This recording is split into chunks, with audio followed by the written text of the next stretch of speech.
आजची recipe mutton chop मसाला। नमस्कार मैत्रिणींनो, मी रश्मी नागपूरकर्स किचनमध्ये तुम्हा सर्वांचं पुन्हा एकदा मनापासून स्वागत आहे।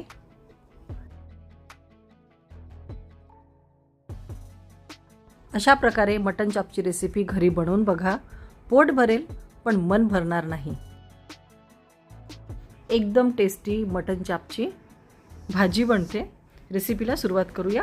इथे मी 8 आमच्याकडे असे क्वांटिटीमध्ये चाप मिळतात, तर इथे मी 8 पीसेस घेतले आहे।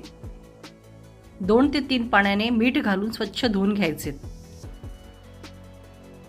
सुरुवातीला हे जे चाप आहेत ते आपले उकळून घ्यायचे आहेत। तर कुकरमध्ये 2 टेबलस्पून कुकिंग ऑइल घालायचं। तेल जरा गरम झालं की यात अर्धा कांदा चिरून घालते आहे।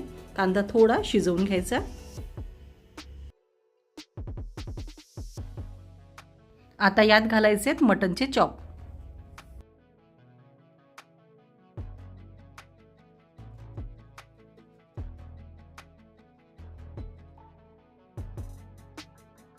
थोडीशी हळद आणि अर्धा टीस्पून मीठ घालायचं। अशा प्रकारे हळद आणि मीठ घातलं की त्या चापला छान टेस्ट येते।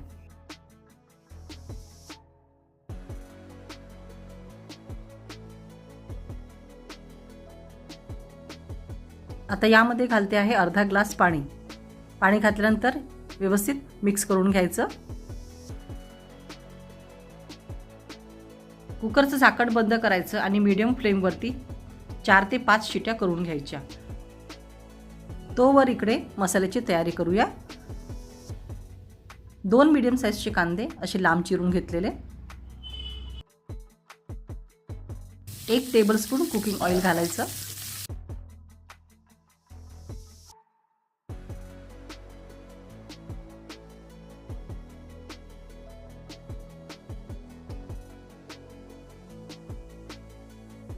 कांदा जर तांबूस रंगावरती भाजला गेला की आपण कांदा एका साईडला करून घ्यायचा। त्यानंतर आपण बाकी सुके मसाले भाजणार आहोत।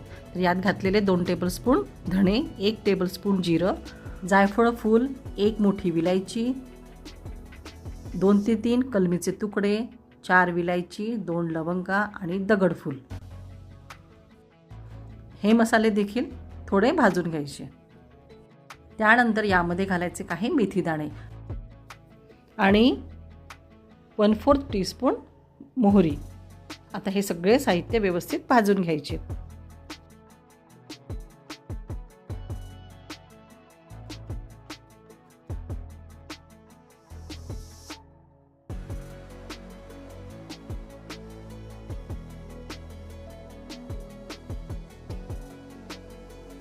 मसाले एकदम छान भाजून झालेले आहेत। याला वेगळ्या भांड्यामध्ये काढायचे आणि थोडेसे गार करून घ्यायचे।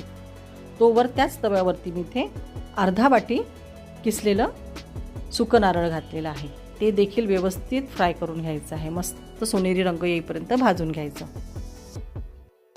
सुकं खोबरं देखील छान भाजून झालेलं आहे। याला गार करून घ्यायचं। तोवर आपण मसाले तयार करून घेऊया। 3 ते 4 हिरव्या मिरच्या, आलं, लसूण आणि कोथिंबीर मिक्सरच्या भांड्यात घालायचं आणि याचं वाटण तयार करून घ्यायचं। त्याचप्रमाणे आपण जे मसाले भाजून ठेवले, खोबरं आणि बाकी जो कांद्याचा मसाला होता त्याचं देखील वाटण तयार करून झालेलं आहे।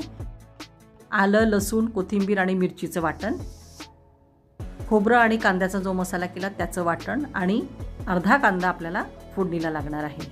आता भांड्यामध्ये 5 ते 6 टेबलस्पून कुकिंग ऑइल घालायचं।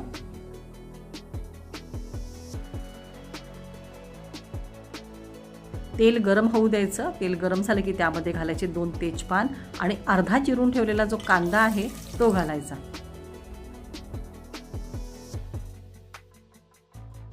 कांदा थोडा फ्राय करून घ्यायचा आहे। आता यात घालायचं हिरवं वाटण।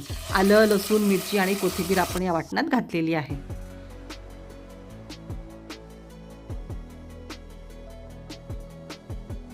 गॅसची फ्लेम मीडियम टू लो ठेवायची आणि मसाला व्यवस्थित भाजून घ्यायचा।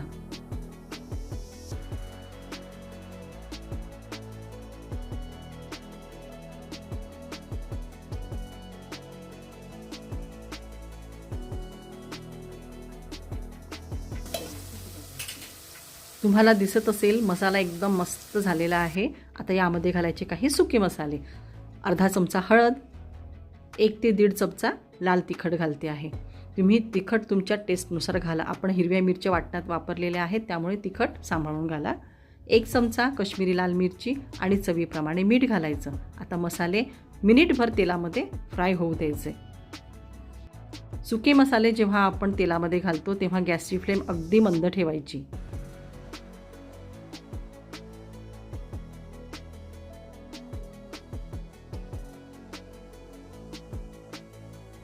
आता यामध्ये घालायचं आपण जे खोबरं आणि कांदाची मसाल्याचं जे पेस्ट करून ठेवली आहे ती घालायची आणि तो मसाला देखील तेलामध्ये व्यवस्थित फ्राय करून घ्यायचा.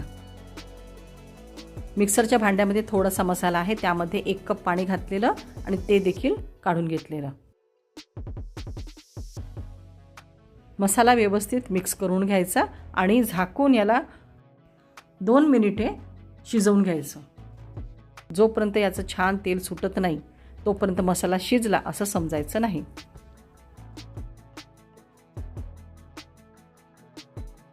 बघा काय मस्त मसाला झालेला आहे आणि बघा मसाल्याला छान तेल सुटलेलं आहे.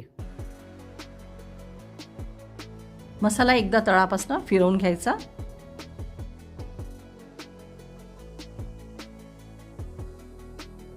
आता यामध्ये उकळून ठेवलेले मटणाचे चाप घालायचे.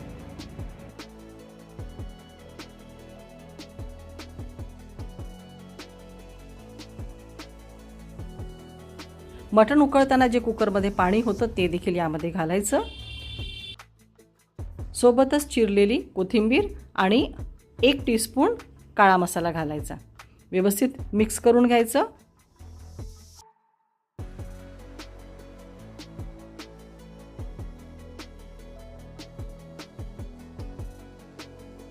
झाकण ठेवून मीडियम टू लो फ्लेमवरती 2 ते 3 मिनिटे ठेवायचं. मसाला पण शिजलेला आहे आणि मटण देखील शिजलेलं आहे.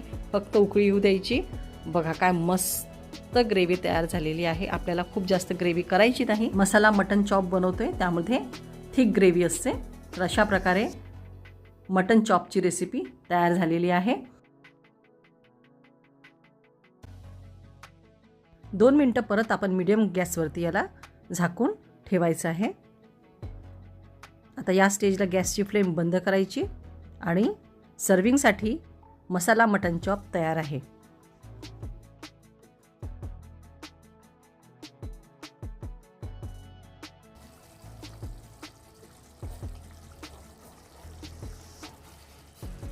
असं मस्त रसरशीत मटण चॉप बघितले की तोंडाला पाणी सुटतं. पोट भरतं पण मन भरत नाही. तर तुम्ही देखील अशी मसाला मटण चॉपची रेसिपी नक्की करून बघा. भाकरी, रोटी, फुलका, तंदुरी रोटी, नान, कुलछा किंवा फक्त स्टीम राईस सोबत देखील अप्रतिम लागतं. सर्विंग बाउलमध्ये काढून घ्यायचं. वरून थोडी कोथिंबीर घालायची आणि गरमागरम सर्व करायची.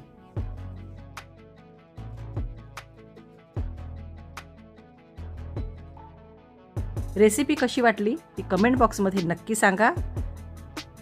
रेसिपी एन्जॉय करा. पुन्हा भेटूया नवीन रेसिपीसोबत. तोवर मस्त खा आणि स्वस्थ रहा. थँक्यू.